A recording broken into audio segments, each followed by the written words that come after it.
പോകുന്നത് ഒരു കഥയാണ്. കഥയുടെ പേരെന്താണെന്ന് അറിയാമോ? 4 സുഹൃത്തുക്കളും വേട്ടക്കാരനും.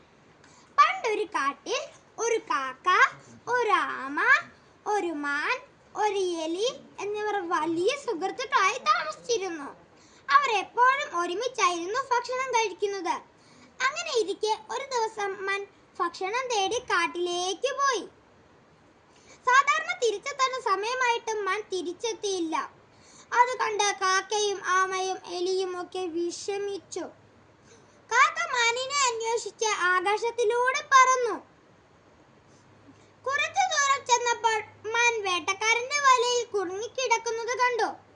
കാക്ക വേഗം തന്നെ തിരികെ ചെന്ന് എലിയോടും ആമയോടും വിവരം പറഞ്ഞു.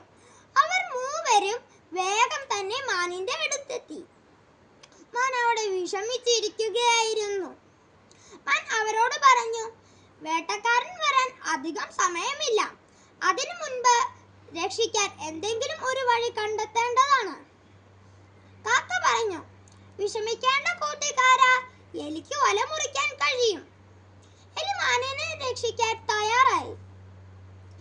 പക്ഷേ വല മുറിക്കാൻ ഒരുപാട് സമയമെടുത്തു. ആ സമയത്ത് വേട്ടക്കാരൻ അടുത്തെത്തി. വേട്ടക്കാരനെ കണ്ടപ്പോൾ കാക്ക പറന്നുപോയി.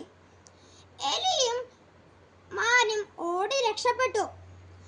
പക്ഷേ ആമയ്ക്ക് പതുക്കെ നടക്കാനേ കഴിഞ്ഞുള്ളൂ. അതിനാൽ വേട്ടക്കാരൻ ആമയെ പിടിച്ചു. അത് കണ്ട് എലിയും മാനുമൊക്കെ വിഷമിച്ചു. അപ്പോൾ എലി പറഞ്ഞു, നമ്മുടെ സുഹൃത്തിനെ രക്ഷിക്കാൻ ഞാൻ ഒരു വഴി പറഞ്ഞു തരാം. എലി പറഞ്ഞതനുസരിച്ച് വേട്ടക്കാരൻ പോകുന്ന വഴി മാൻ മരിച്ചതുപോലെ കിടന്നു. വേട്ടക്കാരൻ മാനിനെ കണ്ടപ്പോൾ ആമയെ അവിടെ വെച്ചിട്ട് മാനിന്റെ അടുത്തേക്ക് പോയി. ആ സമയത്ത് വേട്ടക്കാരന്റെ കണ്ണിൽ പെടാതെ എലി ആമയുടെ അടുത്തെത്തി. വേട്ടക്കാരൻ മാനിന്റെ അടുത്തെത്തിയപ്പോൾ മാൻ എഴുന്നേറ്റ് ഓടിപ്പോയി. ആ സമയത്ത് എലി ആമയെ രക്ഷിച്ചു. പിന്നീട് അവർ വലിയ സുഹൃത്തുക്കളായി